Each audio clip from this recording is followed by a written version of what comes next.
जो भी लोग ROARO 2023 के लिए प्रिपेयर कर रहे हैं, अगले साल उन्हें यूपीपीसीएस 2024 भी देना है। ऑब्वियस है कि यूपीपीसीएस आपको देना ही है, ROARO के लिए आप ऑलरेडी लगे हुए हैं। अभी साथ में RAS यानी कि राजस्थान एडमिनिस्ट्रेटिव सर्विसेज के लिए भी अपॉर्चुनिटी आपके सामने है, बिहार के लिए BPSC के लिए अपॉर्चुनिटी आपके सामने है। सो इस समय बहुत ज़्यादा चैलेंजिंग हो रहा है उन सभी लोगों के लिए जो ROARO के लिए एम कर रहे हैं, बिकॉज यहाँ पर नोटिफिकेशन का अभी कुछ क्लियर नहीं है कि नोटिफिकेशन कब आएगी, एलिजिबिलिटी का मैटर अभी सॉल्व हुआ है नहीं हुआ है, एग्ज़ाम कब तक होगा, फिर यूपीपीसीएस मेंस का अब लोगों को क्लियर हो चुकी है ये चीज़ कि सिर्फ और सिर्फ प्रीलिम्स पढ़ने से नहीं होगा।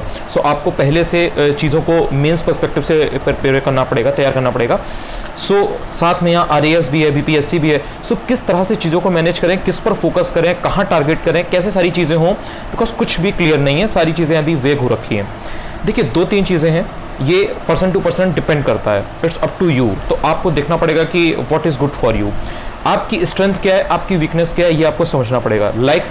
इस चीज़ का मतलब क्या है? इस चीज़ का मतलब ये है कि देखिए, अगर आप RAS को, राजस्थान एडमिनिस्ट्रेटिव सर्विसेज को एक अपॉर्चुनिटी देख रहे हैं, अगर आप BPSC को एक अपॉर्चुनिटी देख रहे हैं, तो आपको ये देखना पड़ेगा, समझना पड़ेगा, एनालाइज करना पड़ेगा क्रिटिकली कि आप उसमें कितना एफिशिएंट हैं। क्या आपने पहले प्रिपेयर कर रखा है, क्या आप मेंस तक गए हैं या इंटरव्यू तक गए हैं, या आपने कई बार प्रीलिम्स को आराम से क्लियर किया है एंड आपको पता है कि हाँ वहाँ पर सारी चीज़ें कैसे हैं। बिकॉज बिहार में आपको पता है कि वहाँ पर बिहार स्पेशल रहता है, राजस्थान में एक सिग्निफिकेंट पोर्शन रहता है स्पेशली राजस्थान का। यहाँ पर ROARO आपके सामने है ही, जिसको आप मेन एम अभी तक कर रहे थे, जब तक ये राजस्थान एंड बिहार का आपके सामने अपॉर्चुनिटी नहीं थी, उसका ऑप्शन आपके सामने नहीं था। यूपीपीसीएस आप करने वाले हैं ही, तो सारी चीज़ों को कैसे समझें। देखिए यहाँ से कुछ चीज़ें ऐसी हैं जो मैं शेयर करूँगा, मे बी आपके लिए ये बेनिफिट करें। देखिए आप एक चीज़ को समझिए, बहुत सारी चीज़ें आप एक साथ नहीं कर पाएंगे। अगर आप RAS भी देंगे, BPSC भी देंगे, इधर ROARO पर भी अपना फोकस करेंगे, यूपीपीसीएस पर भी आपको करना है, बिकॉज आपको मेंस पहले से करना पड़ेगा। सो एक साथ सारी चीज़ें नहीं हो पाएंगी, ये आपको एक्सेप्ट करना पड़ेगा। सो आपको यहाँ से अपनी स्ट्रेंथ एंड वीकनेस के अकॉर्डिंग एक प्रायोरिटी डिसाइड करनी पड़ेगी कि हाँ यार, ये सारे ऑप्शंस हैं, इनको मैं देखने वाला हूँ, इन पर मैं अपना ध्यान देने वाली हूँ नेक्स्ट जो मेरे 6 महीने होने वाले हैं। ROARO की नोटिफिकेशन को लेकर के जिनको डाउट है, देखो नोटिफिकेशन जुलाई में चांसेस हैं, बट मुश्किल है, अगस्त लग सकता है अगर सब चीज़ें ठीक रहीं तो। अगर अभी जिस पेस पे जिस तरह से चीज़ें चल रही हैं इसी तरह से रहेगी तो अक्टूबर में अगस्त में आपकी वैकेंसी आ जाएगी, नोटिफिकेशन आ जाएगा।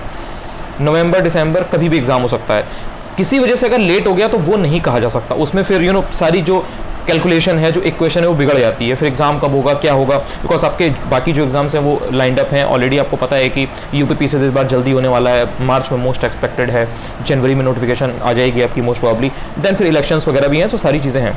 सो यहाँ से आपको ये समझना पड़ेगा कि अगर आप ROARO को अपनी एक प्रायोरिटी में रखे हो, आपने उसको रख रखा है कि हाँ मैं ROARO पर फोकस करूंगा, सो उसका जो प्रीलिम्स का GS का सेक्शन है, ROARO मेंस का जो GS का सेक्शन होगा जनरल स्टडीज का, एंड यूपीपीसीएस प्रीलिम्स का जो GS का सेक्शन है, मोर और लेस सेम है।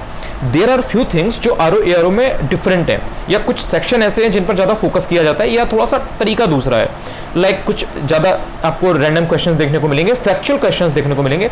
Well in case of UPPCS prelims कुछ सेट ऑफ पैटर्न है, कुछ चीज़ें ऐसी होती हैं, पता होता है कि हाँ यार ये वेरी इंपॉर्टेंट है, यहाँ से हर साल पूछ रहा है, एंड प्रॉपर ये with proof I can show you. मैंने ऑलरेडी कुछ चीज़ों में बता रखा है, आगे की मैं बताता रहूँगा आपको। ROARO में आपको एक्स्ट्रा ध्यान देना पड़ेगा, यहाँ पर एक्स्ट्रा आपको अटेंशन पे करना पड़ेगा। सो जिन भी लोगों ने ROARO को अपना एक एम बना रखा है, उनको GS की प्रिपरेशन बहुत अच्छी करनी है। ROARO का जो GS का सेक्शन है और जो यूपीपीसीएस का प्रीलिम्स का GS का सेक्शन है वो क्लैश करेगा। तो वो क्लैश जब करेगा कि आपके सामने दोनों ऑप्शन आएंगे कि ये भी रहेगा ये भी रहेगा, तो आपने अगर एक बार अच्छे से GS को पढ़ लिया तो आपका ROARO में भी काम देगा and it will help you in UPPCS prelims as well. लेकिन जो राजस्थान है, जो BPSC है, उसका सीन थोड़ा सा डिफरेंट है।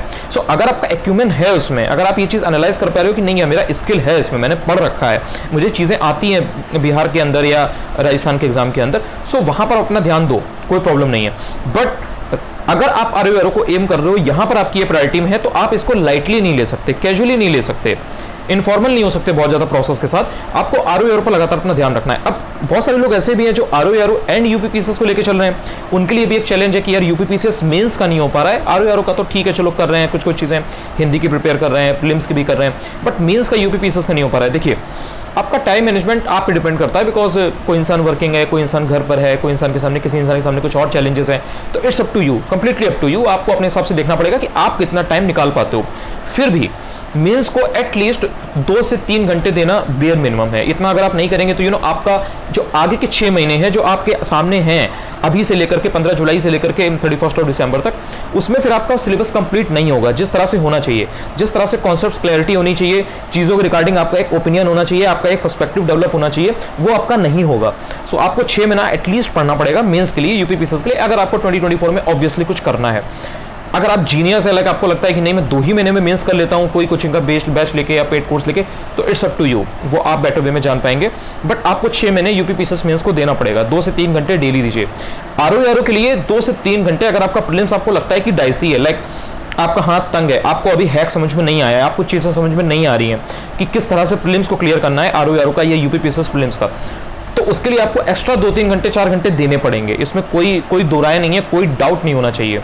एंड इसके बाद अगर आपको लगता है कि हाँ मेरे पास इतना टाइम है कि आई कैन अफोर्ड कि मैं राजस्थान भी दे लूँ या बीपीएससी भी दे लूँ, तो आप उधर कर सकते हो। या आप ये इस तरह से कर सकते हो कि मैं राजस्थान एंड आरओ को दूंगा, मैं राजस्थान एंड यूपीपीसीएस को दूंगी, आरओ को नहीं दूंगी। सो आपको कोई 2 एग्जाम पकड़ने पड़ेंगे अपने अकॉर्डिंग कि आप किसमें तेज हो, किसमें स्मार्ट आप कितना हो।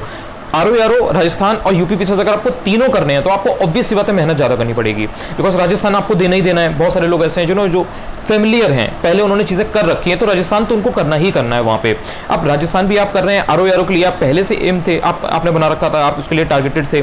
सो यूपीपीसीएस आपका मेंस प्रिपेयर नहीं हो पा रहा है, तो मेंस आपको करना पड़ेगा। अगर आपको एक्चुअल में यूपीपीसीएस मेंस देना है, प्रीलिम्स के बाद मेंस देना है, आपको ये है कि मुझे यूपीपीसीएस में कभी ना कभी तो जाना ही है, तो आपको पढ़ना पड़ेगा, इसमें कोई दो राय नहीं है। टाइम ऐसा बनाइए कि कोई भी चीज़ लैक ना करे। राजस्थान भी कुछ कंप्लीट होता रहे, आरओ का भी कुछ कंप्लीट होता रहे, और यूपीपीसीएस का भी थोड़ा कंप्लीट होता रहे। जो चीज़ प्रायोरिटी पे पहले नंबर पे है उसको ऑब्वियसली ज़्यादा टाइम देना है, जो चीज़ दूसरे नंबर पे है उसको भी साथ में टाइम देना है। बट जो चीज़ 3rd नंबर पे है या कोई अगर यूपीएससी का भी देना चाह रहा है, उसके लिए ऑब्वियसली फिर चैलेंजेस ज़्यादा आएंगे, उसको फिर टाइम और उसी तरह से मैनेज करना पड़ेगा। सो ये आपको अपने हिसाब से देखना पड़ेगा। 1-2 दिन लीजिए, उसके अकॉर्डिंग देखिए कि आप कहाँ पे किस में कितना कंफर्टेबल फील कर रहे हैं, तो आपको एक बेटर आइडिया मिलेगा कि किस तरह से चीज़ों को फर्दर आगे ले जाना है। Signing off. अगर टेलीग्राम ज्वाइन ना किया हो, चाहो तो आप टेलीग्राम चैनल ज्वाइन कर सकते हो, अगर आप चाहो तो चैनल भी सब्सक्राइब कर सकते हो। मैं और इसी तरीके की वीडियोस में बताता रहूँगा आपको चीज़ें जो भी हैं आपकी प्रिपरेशन के रिगार्डिंग, और भी नई काफ़ी चीज़ें आने वाली हैं regarding UPPCS 2024 prelims and mains and RO 2023। Signing of.